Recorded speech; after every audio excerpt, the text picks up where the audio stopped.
Hello guys, ये कुछ comments हैं योमा सीएसएफ पे मेरे पुराने ज़माने के कमेंट्स डले हुए हैं। 3 मंथ्स अगो से लेके 1 साल तक पुराने कमेंट्स हैं। तो कुछ बीच में कुछ ना फैक्ट्स के वीडियो डालते थे अपना हैंनली मैम मेरे, तो उन वीडियोस के ऊपर जो कमेंट्स हैं उसको इग्नोर कर देंगे, लेकिन बाकी जो सारे कमेंट्स हैं उन पे मैं आंसर देने की कोशिश करता हूँ। जितने सारे हो सके मैं एक बार में कवर करूँगा, ठीक है।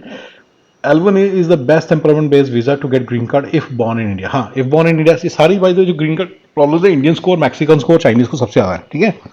And L1 is the best employ, हाँ best employment based visa, best employment based, no doubt, क्योंकि 3-4 साल में आ जाता है, 4 एक साल में आ जाएगा। लेकिन इसमें 2-3 बातें, पहले तो कंपनी फाइल नहीं करती, कंपनी फाइल करती है तो फिर 3-4 साल में आता है, बिल्कुल सही है। 7-8 साल, फिर उसके 5-4-5 साल बाद सिटीजन बन जाते हैं, बहुत लेट है पर फिर भी दिस इज़ वन वे, ठीक है ना। मैंने जो आपको तरीका बताया उसमें बताया कि अगर आपने चीज़ें अच्छा 4 साल तक, आप 4 या 5 साल तक, जब तक कंपनी के आपका ग्रीन कार्ड नहीं आता, आपको सैलरी की हिट लेनी पड़ती है, ठीक है ना। एंड काफ़ी मुझे लगता है कि ये बड़ी बात है। एंड ये सारा मतलब C S F A principles के बिल्कुल अगेंस्ट है, because you are suppose to make money. अगर आप 120-130 के में आपकी कंपनी ने आपको चेप दिया और आपको यहाँ पे रोक के रखा हुआ 4 साल, you are suppose to make money in those 4 years. मैंने जो तरीका बताया उसमें, अगर आप if you are worth your metal, तो मैंने ये बताया आपको कि आप, मेरा एक वीडियो पूरा इस बारे में आप जाके देखिएगा, सी एस एफ ए शुरू के दिनों में है, आप उस वीडियो को जरूर देखिएगा। एंड उस वीडियो में मैंने क्या कहा हुआ कि आप F1 में कन्वर्ट करो and then you get the freedom. C2C के ऊपर काम करो, 2 जॉब्स करो, मूनलाइटिंग करो। 2 जॉब्स में आप 100, depends on what your bill rate is, $80-90 per hour कमाओगे, 2 कमा लोगे, ठीक है ना। और साथ साथ कनाडा का ग्रीन कार्ड फाइल कर दो, PR फाइल कर दो, कनाडा में इधर पक्के हो गए। एंड फिर कनाडा में जब PR आ जाए तो आपको कैसे PR से सिटीजनशिप में कन्वर्ट करना है वो देखेंगे। नहीं तो आपके पास 5 साल हैं, CPT और OPT मिला के आपको 5 साल मिलेंगे टोटल, ठीक है ना। आप you can make a lot of money during that time, 5 साल तक, ठीक है। और उस 5 साल में आप उस तरफ कनाडा की तरफ आपका PR तो खैर आ ही चुका है, सिटीजनशिप की तरफ भी कदम बढ़ा चुके होंगे, while making money in America.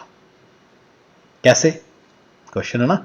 तो आप बेसिकली रिमोट जॉब्स लीजिए, सिंपल सा आंसर है वैसे तो, या सेमी रिमोट जॉब्स लीजिए, रहिए कनाडा में, काम कीजिए अमेरिका का, ठीक है। तो तरीका तो है बहुत अच्छा, ठीक है। तो फिर उसके बाद and you can complete your requirement for residency in in Canada. Canada की रेजिडेंसी में एक बड़ा इंटरेस्टिंग सा फंडा है कि आप तो मैं सारा सोल्यूशन बताया, अगर आपको सोल्यूशन जानना है पूरा का पूरा तो एक और वीडियो, इसमें एक ही चीज़ आएगी वो बता ही देता हूँ कि बेसिकली अब कनाडा के अंदर 3 साल लगाने पड़ते हैं ना सिटीजनशिप के लिए, वो आप अमेरिका में रह के भी उसकी रेजिडेंसी रिक्वायरमेंट पूरी कर सकते हो। Just letting you know, there is a way, there is a method. तो अगर आपको सारा सब समझे तो अच्छा बन जाएगा। L1A is a slave visa till that point, जब तक आपका नहीं आता, और ये बहुत बड़ी बात है। एंड कई बारी कंपनीज 5वें साल में जाके मना भी कर देती हैं कि अरे यार हम लोग नहीं कर सकते, ये सिचुएशन आ गई, वो सिचुएशन आ गई।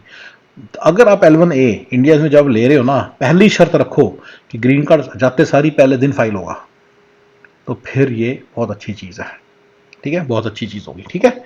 तो मैं मानता हूँ कि L1A बहुत अच्छी चीज़ होगी अगर आप उसको पहले दिन उसको EB1 कैटेगरी में फाइल होगा, और बहुत अच्छी चीज़ होगी, ठीक है, ठीक है, क्लियर है।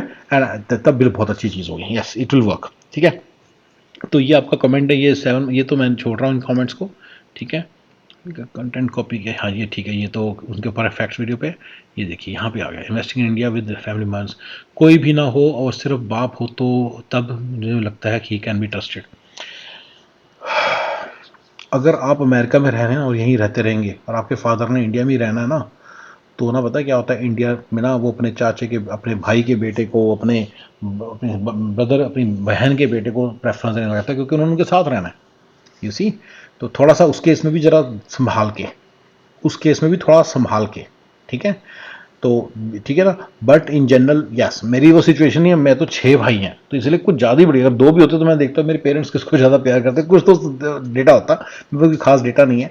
बट मैं, अच्छा फिर कोई बहन बून हुई आपकी तो फिर नहीं, क्योंकि बहन के वो हस्बैंड समझे उनको देने लग जाएंगे सारा कुछ, तो just be careful, be careful, ये मेरा बड़ा इंपॉर्टेंट पॉइंट है आपको, ठीक है।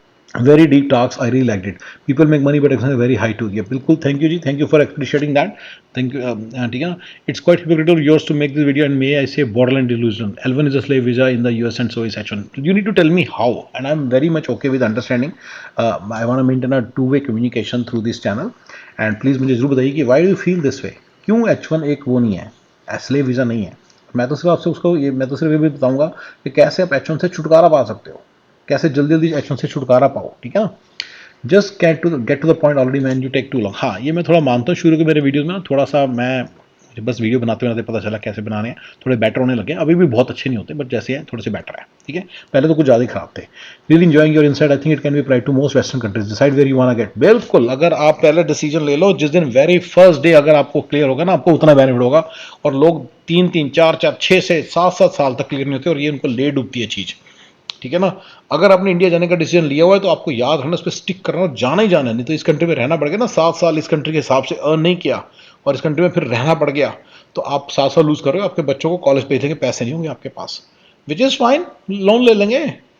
भिखारियों के बच्चे भी तो पढ़ती हैं, ऐसी क्या बात है, इस कंट्री में वेलफेयर वाले भी पढ़ते हैं, ऐसी क्या बात है, तरीके ढूंढ लेंगे, कोई इतनी बड़ी बात भी नहीं है। मैं आपको वो तरीके बता दूंगा, बट ये ना मिडिल माइनस लाइफस्टाइल में फॉर एवर फंस जाओगे, क्योंकि उससे निकल नहीं पाओगे फिर, ठीक है। थैंक यू फॉर एनलाइटनिंग मी। ये मोयरंगथम विशाल सिंह जी का है, राइट। तो मो आई रैंक दैम, ठीक है ना। Thank you for enlightening me, I am in Berlin Germany, I was different with the pay structure in Bangalore India, so I want to move to a western country Germany, being the cheapest was my option. I was thinking would USA Canada be better, Canada definitely not, because here they don't speak English and I want to move to a location with more Indians. UK, देखो अगर आपको करना है ना, फिर आप UK जाओ। उसका रीजन पता है क्या है? इंग्लिश तो चलो वहां पे है ही, अगर इंग्लिश के रीजन के करना, अगर आप करना तो यूके जाओ यार, वतन के बड़ा पास हो यार, घर वालों से मिलने का मन करता है, आप जा सकते हो यहाँ से। 24 घंटे की, 20-22 घंटे की फ्लाइट है। पहले सैक्रामेंटो से सैन फ्रांसिस्को भी तो जाना पड़ता है, अगर उसको काउंट करेंगे ना, डोर टू डोर 36 घंटे का सफर है। फिर मैं चंडीगढ़ रहता हूँ, दिल्ली से भी चंडीगढ़ जाना पड़ता है मुझे, आप उसको 5 घंटे की ड्राइव गिनते हैं, लेकिन मैं बाय द टाइम निकल के आता हूँ एयरपोर्ट से, ये वो 2-3 घंटे निकलते हैं, फिर उसके बाद गाड़ी में बैठता हूँ, टैक्सी में बैठता हूँ, चंडीगढ़ पहुँचता हूँ, मुझे 5-7 घंटे लग जाते हैं। सेम सैक्रामेंटो से निकलता हूँ, सैन फ्रांसिस्को तक जाता हूँ, तो मुझे बफर रखना पड़ता है 2-3 घंटे का, तो 2-2.5 घंटे की तो वही है, सफ़र ही है, 2.5-3 घंटे का। गाड़ी पार्क करके वहाँ तक जाना 3 घंटे लग गए, 3 के बाद 2-3 घंटे का मुझे बफर रखना है, ठीक है। फिर 1-2 घंटे पहले जाना है, मैं 12 बजे की फ्लाइट है तो 5 बजे घर से जाता हूँ, तो डोर टू डोर जो मुझे पड़ता है 36 घंटे का सफ़र पड़ता है यार। यूके में लाइफ थोड़ी बेटर हो जाएगी अगर आप यूके रहते हो, इंग्लिश की इंग्लिश, यूके का यूके। लेकिन जर्मनी भी एक 1.5 घंटे पहले ही है, और मतलब it's up to you. Dubai is a very good idea, Oman is even a very good idea, लेकिन बस एक ही है, थोड़ा सा ना मतलब कि मुश्किल है उन कंट्रीज़ में रहना, राइट, क्योंकि वो उतने डेवलप्ड नहीं है मेंटली, माइंडसेट वाइज उतने डेवलप्ड नहीं है, right. They are not really the freedom नहीं आपको मिलेगी उतनी, लेकिन अदर देन दैट वो countries best of both worlds हैं। पैसे, टैक्सेस जीरो, पैसे अमेरिका वाले, मेड्स इंडिया वाली, अपॉर्चुनिटीज़ इंडिया वाली, अपॉर्चुनिटीज़ इंडिया वाली है वहाँ पे, इंडिया वाली, डिसिप्लिन अमेरिका वाला, सब कुछ बढ़िया है दुबई में, स्पेशली सब कुछ बढ़िया है। एक ही प्रॉब्लम है, फ्रीडम, आपको वो फ्रीडम नहीं मिलेगी जो आपको अमेरिका में मिलती है, ठीक है ना। इंडिपेंडेंस अमेरिका वाली, सेफ्टी सिक्योरिटी अमेरिका वाली, ठीक है ना। So in my opinion Dubai is the best country to go to, बस एक ही प्रॉब्लम है, फ्रीडम, एंड कभी भी आप सिटीजन नहीं बन पाएंगे। और आप तो चलो कुछ जुगाड़ लगा भी लेंगे, फिर आपके 10 फ्रेंड्स होंगे ना, सारे सारे इवेंचुअली इंडिया चले जाएंगे and you lose all your friends. तो ये मतलब कोई मज़ा नहीं आया बात का कि आप अधेड़ उम्र में रिटायर होने जाते, अपने घर वापस पहुंचोगे, अकेले बैठे होंगे अपने घर के अंदर, चंडीगढ़ के अंदर या दिल्ली में, जहाँ पे भी आप हो, क्या मज़ा आया लाइफ का, लाइक। अब जैसे अगर हम अमेरिका में टाइम स्पेंड कर रहे हैं, तुम्हारे दोस्त बन रहे हैं जिनके साथ हमारी 20-25 साल पुरानी फ्रेंडशिप्स होंगी, तो फिर एक उस टाइम को रिकॉल कर करके मज़ा आया करेगा, पुराने वीडियोस देख देख के मज़ा आया करेगा, मतलब उसका लाइफ का एक मज़ा है। ये मैं अमेरिका का बोल रहा हूँ, इंडिया में तो खैर मज़ा ही मज़ा है। तो दुबई में यही इशू है कि कोकी को देते नहीं है ना किसी को सिटीजनशिप, तो बंदे वहाँ से वापस चले जाते हैं। अगर 10 लोगों को भी सिटीजनशिप दे दो ना, those 10 people can become friends and then they can plan to stay together and then they can live life long in Dubai. Health care का खर्चा इंडिया वाला थोड़ा सा ज़्यादा है, पर थोड़ा सी ज़्यादा है। हेल्थ केयर जो डॉक्टर्स की लाइबिलिटी है, वो डर उनको जो अमेरिका वाला, जो उनकी सिंसियरिटी है वो इंडिया वाली, सारे फ़ायदे ही फ़ायदे हैं। क्लाउड सीडिंग है पर वहाँ पे तो एयर पोल्यूशन, वाटर पोल्यूशन और लैंड पोल्यूशन बहुत चल रहा है वहाँ पे, ठीक है। पर वो भी शेख को अगर पता चल गया ना कि ऐसे करने से इतना प्रॉब्लम आती है, तो वो नहीं करेगा। यू सी, वहाँ पे ये चीज़ है कि they adept very fast to the applications of the science. वो फंडामेंटल साइंस के अंदर पीछे हैं, लेकिन एप्लीकेशन ऑफ साइंस में सबसे आगे हैं, ठीक है ना, तो बड़ी जल्दी अडेप्ट करते हैं, ठीक है। चलिए जो भी है, बट फिर भी आपके लिए यूएस से अगर आप आना चाहें तो जरूर आइए, पर याद रखिएगा कि फैमिली से दूर हो जाएंगे। एक ऐसा एक अकेलापन हिट करता है ना बिना फैमिली के। But if you have let's say siblings, उनको भी आप साथ लें, तो फिर 2 सिबलिंग्स इकट्ठे हो जाएं तो बहुत बुरी बात नहीं है, ठीक है। ठीक है ना, just something that I was able to practise, you know how many things I teach you guys I was not able to practise when I was younger, but this one thing that I was able to get close to my brother lives in Sacramento and I came to Sacramento 13 years back to be close to him. So ये चीज़ मैं practice कर पाया हूँ and I highly advocated. अपने भाइयों के पास चले जाओ, उसकी ऐसी कोई चीज़ नहीं है. They are very different when you live close to them, I can tell you that much. ठीक है. होम टाउन चाचा वाइब्स, हाँ हाँ, डू शिक मैरिड योर यूर डेंटिस्ट. मुझे नहीं पता आपने क्या बोला, बट डेंटिस्ट से शादी कर लेना भाई. आई नो, मैंने आपको किसी और जगह पे कमेंट में देखा था कि मैं अमेरिका में हूँ, डेंटिस्ट से शादी कर लो. ये एडवाइस मुझे तो किसी ने नहीं दी. पैसे ही पैसा, पैसा ही पैसा. I like your commentaries, thank you. सैन्यू टू मशीन सीमे जी, thank you very much. 10 minutes video वीडियो हो गया, चलो इसको रोकते हैं. फिर नया ब्रो सेल्स इज ऑन सिटी, इसके बारे में क्विकली बात कर लेता हूँ. नहीं, actually Sacramento is actually a very good city to live, you know. लेकिन मैं उसके बेटर सिटीज भी बता सकता हूँ. मैं I want be partial to you, I want be not partial to this city, I want be impartial to you. San Diego बहुत अच्छा सिटी है. टेक्सास में शुगरलैंड है, ह्यूस्टन में बहुत अच्छा सिटी है. मुझे लगता है वो बेटर है. टेक्सास टैक्स फ्री भी है. मियामी बहुत अच्छा सिटी है, टैक्स फ्री भी है. ठीक है. इनकम टैक्स फ्री भी है, मतलब स्टेट इनकम टैक्स फ्री भी है. एंड सैन डिएगो और LA is a very good place. LA के अंदर अगर आप बर्बैंक साइड पे सेटल होते हो, बहुत अच्छी जगह है. बर्बैंक और ग्लेंडेल बहुत अच्छी जगह है. ये सैन बर्नार्डिनो भी अच्छी जगह है. इरवाइन भी बहुत अच्छी जगह है. ये सारी बेसिकली एलए में काफ़ी सारे सबर्ब्स हैं जो बड़े अच्छे काम के हैं. आप कहीं पे भी सेटल हो सकते हो. ये बहुत अच्छी जगह है रहने के लिए मेरे हिसाब से. वेदर भी बहुत अच्छा है. सैक्रामेंटो का वेदर से बहुत बढ़िया वेदर है. थोड़ी रियल एस्टेट थोड़ी महंगी है. सैन डिएगो में तो रियल एस्टेट भी बहुत अच्छी है, कोई ज़्यादा महंगी नहीं है. बहुत सारी जगहों पे सेटल हो सकते हो आप. तो ऐसा कुछ नहीं है, मैं नहीं कहता कि मेरा ही सिटी बेस्ट है. बहुत सारे ऐसे सिटीज़ हैं जो सदर्न उसमें है. मैं ठंड में रहने के बिल्कुल अगेंस्ट हूँ. आप नहीं रह पाएंगे, please don't even think about that. जो बंदे कहते हैं we love cold, we love cold, भैया नानी याद आ जाएगी, पता चलेगा. जिन्होंने स्नो नहीं देखी, जरूर जाके एक बार देख के आओ, उसके बाद कभी वापस ना जाओ, कभी वापस ना जाना. अगर 10 दिन लगा लिए ना, कभी वापस नहीं जाओगे. ठीक है.